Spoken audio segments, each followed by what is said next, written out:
Oats এবং cornflakes জনপ্রিয় দুটি সিরিয়াল, যদিও দুটোর মধ্যেই প্রসেসিংটা আলাদা এবং প্রসেস খাবারই আমরা বলবো, বাট এগুলো বাচ্চারা খুব বেশি ইজি গোয়িং হয়। মোস্টলি এটা দুধের সাথে মিক্সড করে খায়। তার মধ্যে ডিফারেন্সটা হলো যে ওটসের গুণাগুণ অনেক বেশি, ফাইবার রিচ থাকে, প্রচুর মিনারেলস থাকে। স্পেশালি আমি ম্যাগনেসিয়ামের কথা বলি ওটসে, যেটা হলো আমাদের ঘুমের সহায়ক এবং বাচ্চাদের বোন ডেন্সে কিন্তু সেটা কাজ করে থাকে।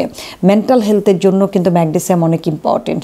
সো যেহেতু ফাইবার রিচ থাকে, বাচ্চাদের কনস্টিপেশনটাও দূর করে থাকে, পাশাপাশি তার হাংরি ফিলিংসটাকে নষ্ট করে দেয়, অর্থাৎ অনেকক্ষণ স্টমাকে সে সাপোর্ট দিতে পারে।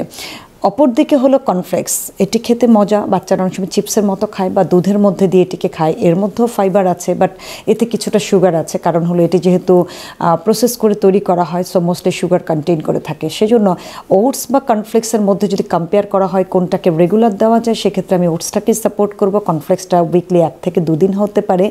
দুটো খাবারকে সবসময় যে ব্রেকফাস্টেই দিতে হবে নট নেসেসারি। অনেক বাচ্চা আছে যে মিল্কটাকে নর্মালি খেতে পছন্দ করে না, তাদেরকে আমি বলি যে বিকেলের নাস্তায় চাইলে হলো 5 থেকে 10 গ্রাম কর্নফ্লেক্স মিল্কে মিক্সড করে মিল্কটা খাওয়া হলো, তখন তার কর্নফ্লেক্সও খেলো, মিল্কটাও তার খাওয়া হয়ে গেল। বা অনেক সময় আছে ডিনারটা একেবারেই করতে চায় না, খুব অপছন্দ করে, ডিনারের সময় অলস্যতা লাগে, তখন কিন্তু 1 গ্লাস মিল্কে একটু ওটস অথবা যদি কর্নফ্লেক্সটা মিক্সড করে দেওয়া হয়, বাচ্চার ডিনারটা কমপ্লিট হলো এবং এটা একটা হেলদি ডিনারও কিন্তু আপনার বাচ্চার জন্য হয়ে গেল।